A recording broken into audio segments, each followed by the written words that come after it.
ಯಜಮಾನ್ರೆ ನಿಮ್ಮ ಹೆಸರು? ನಮ್ಮ ಹೆಸರು ಗಂಗಮಲ್ಲಯ್ಯ ಅಂತ ಹೇಳಿ. ಯಾವ ಊರು? ಆಲೂರುಪಾಳ್ಯ. ಆಲೂರುಪಾಳ್ಯ. ಯಾವ ಹೋಬಳಿ ಬರುತ್ತೆ? ದಾಸಂಪುರ ಹೋಬಳಿ. ದಾಸಂಪುರ ಹೋಬಳಿ, ಬೆಂಗಳೂರು ಉತ್ತರ. ಈ ಹಸುಗಳು ಎಷ್ಟೆಲ್ಲಾಗವೆ? ಇವು ಕಡೆ ಬಂದವ ಸರ್. ಕಡೆ ಬಂದವ. ಎಷ್ಟು ವರ್ಷದಿಂದ ನಿಮ್ಮ ಮನೆಗವೆ? ಹಾಗೆ 2 ವರ್ಷ ಆಯ್ತು. 2 ವರ್ಷ ಆಯ್ತು. ಎಷ್ಟು ಶುಲ್ಕ ಕರು ಹಾಕೈತೆ? ಅದು 2 ಸಲ ಹಾಕಿದೆ. ಇದು 2ನೇ ಸಲ ಇನ್ನೊಂದು ತಿಂಗಳಿಗೆ ಆಗ್ತದೆ. ತಿಂಗಳಿಗಾಗುತ್ತೆ. ಕೆಲಸನೂ ಮಾಡ್ಕೊತೀರಾ? ಹೌದಾ? 2 ವರಿ ಕರೆ ಕೊಟ್ಟೈತೆ. ಇದ್ರಲ್ಲಿ ಒಂದೊಂದು ಇದೆ. ಇದಾ ಇದು? ಮಧ್ಯ ಇರೋದು ಯಾವ್ದು?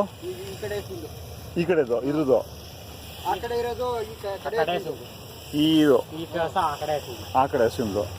ತಿರುಗಿ ಫಲ ಆಗೈತೆ ಅದ್ರಮ್ಮ. ಇದ್ರಮ್ಮ. ನೀವು ಮಾಗಡಿ ಕಡೆಯಿಂದ ತಂದಿದ್ದು? ನಾವು ಮಾಗಡಿ ಕೊಂಡ್ಕೊಂಡ್ಬಂದಿದ್ದು. ಎಷ್ಟಾಗಿತ್ತು ಸರ್ ಅವಾಗ? 70,000 ಕೊಟ್ಟು. ಅವಾಗ ಕೆಲಸ ಎಲ್ಲ ಮಾಡ್ಕೊಂತೀರಾ ಹಂಗಂದ್ರೆ?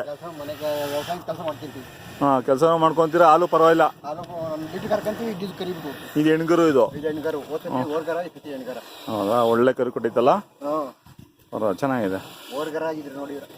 ಅದೇ ಅದೇ ಎಲ್ಲ ಓರ್ಗರ ಅನ್ನಕ್ಕೆ ಆಗಲ್ಲ, ಹೆಣ್ಗರುಗಳು ಬೇಕಲ್ಲ. ನಮ್ಮ ಹತ್ರ ನಮ್ಮ ಬಾವ ಇದ್ದವನು ಮಡಿಗಾನೆ ಪ್ರತಿ ಸೂರ್ಯನು ಹೆಣ್ಗರನೇ ಆಗ್ತದೆ, ಓರ್ಗರನೇ.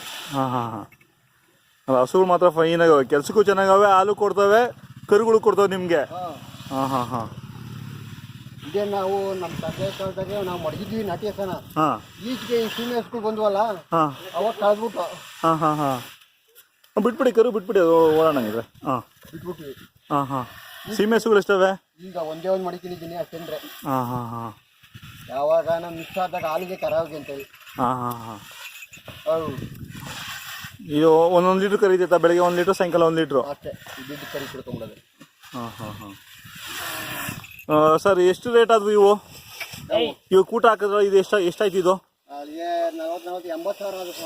ಇದು 40,000. ಅದು ಇವೆರಡು 80,000 ಅದು. ಅವೂ 1,60,000 ಅದಾವ. ಹೌದಾ? ಇದು 80,000 ಹಂಗಂದ್ರೆ. ಇದೆಷ್ಟಾಯ್ತು ಇವ್ರೆ? ಈ ಕಡೆ ಸೆಂಟ್ರ್ ಕ್ರಾಂತಿ ಅದು 35,000 ಸರ್. 35,000. ಏನ್ ವ್ಯಾಪಾರ ಬಂದ್ರೆ ಕೊಟ್ಬಿಡ್ತೀರಾ? 2 ಜೊತೆ ಕೊಟ್ಬಿಡ್ತೀರಾ? ಇಲ್ಲ ಸಾಕೊಂತೀರಾ, ವ್ಯವಸಾಯ ಮಾಡ್ಕೊಂತೀರಾ ಇದ್ರಿಗೆ? ಕೆಲಸ ಕಲಿಸಿ ಮಾಡ್ಕೊಬೋದು ಸರ್. ಇನ್ನು ಅಲ್ಲಾಗಿಲ್ವಲ್ಲ? ಇನ್ನ ಇಲ್ಲ ಸರ್, ಮುಂದೆ ಮಾಡ್ಲಿಕ್ಕೆ ಬರೋದು. ಇನ್ನ 1 ವರ್ಷ ಬೇಕು ಸರ್ ಅಲ್ಲಿಗೆ ಬರಕ್ಕೆ.